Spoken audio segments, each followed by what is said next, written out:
ಐತಿಹಾಸಿಕ, ಸಾಂಸ್ಕೃತಿಕ ಮತ್ತು ಚಾರಿತ್ರಿಕ ಇತಿಹಾಸ ಹೊಂದಿರುವ ಕಲಬುರಗಿ ಎಂದರೆ ಬಿಸಿಲ ನಾಡು ಎಂದೇ ಎಲ್ಲರ ಅಭಿಪ್ರಾಯ.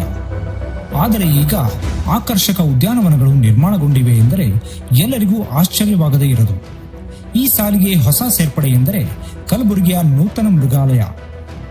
ಕಲಬುರಗಿ ನಗರದಲ್ಲಿ 1988ರಲ್ಲಿ ಸ್ಥಾಪಿಸಲಾಗಿದ್ದ ಹಳೆಯ ಮಿನಿ ಮೃಗಾಲಯದಲ್ಲಿ ಸ್ಥಳಾವಕಾಶದ ಕೊರತೆ ಇದ್ದಿದ್ದರಿಂದ ಅದನ್ನು ಬೇರೆಡೆ ಸ್ಥಳಾಂತರಿಸಿ ಅಭಿವೃದ್ಧಿಪಡಿಸಲಾಗಿದೆ.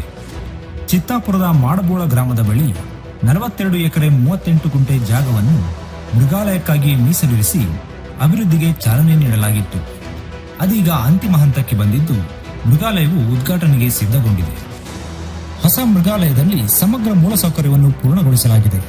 ಬೇಲಿಯಿಂದ ಸುತ್ತುವರಿದ ಕಲ್ಲಿನ ಗೋಡೆಯ ಕಾಂಪೌಂಡ್, 20 ಮೀಟರ್ ಅಗಲದ ಪ್ರವೇಶ ರಸ್ತೆ, ಪ್ರವೇಶ ದ್ವಾರ, ಪಾರ್ಕಿಂಗ್ ವ್ಯವಸ್ಥೆ, ನೀರು ಮತ್ತು ವಿದ್ಯುತ್ ಸೌಲಭ್ಯ, ಮೃಗಾಲಯದ ಪ್ರಾಣಿಗಳಿಗಾಗಿ ಆಸ್ಪತ್ರೆ, ಅಡುಗೆ ಮನೆ, ಶವ ಪರೀಕ್ಷಾ ಕೊಠಡಿ, ಕ್ವಾರಂಟೈನ್ ವಿಭಾಗ ಹಾಗೂ ಆಡಳಿತ ಕಟ್ಟಡ ಸಿದ್ಧವಾಗಿದೆ.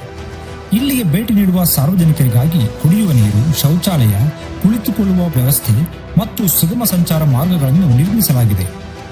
ಈ ಮೃಗಾಲಯವು 8 ವಿಭಾಗಗಳನ್ನು ಒಳಗೊಂಡಿದ್ದು ಒಟ್ಟು 56 ಪ್ರಭೇದದ ವನ್ಯಜೀವಿಗಳಿವೆ.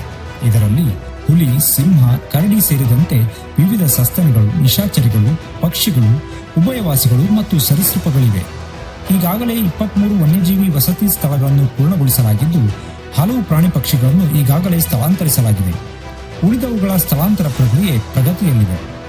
ಮೃಗಾಲಯದ ಸಿಬ್ಬಂದಿಗೆ ಮೈಸೂರು, ಬನ್ನೇರುಘಟ್ಟ ಮತ್ತು ಹಂಪಿ ಮೃಗಾಲಯಗಳಲ್ಲಿ ಸೂಕ್ತ ತರಬೇತಿಯನ್ನೂ ನೀಡಲಾಗಿದೆ.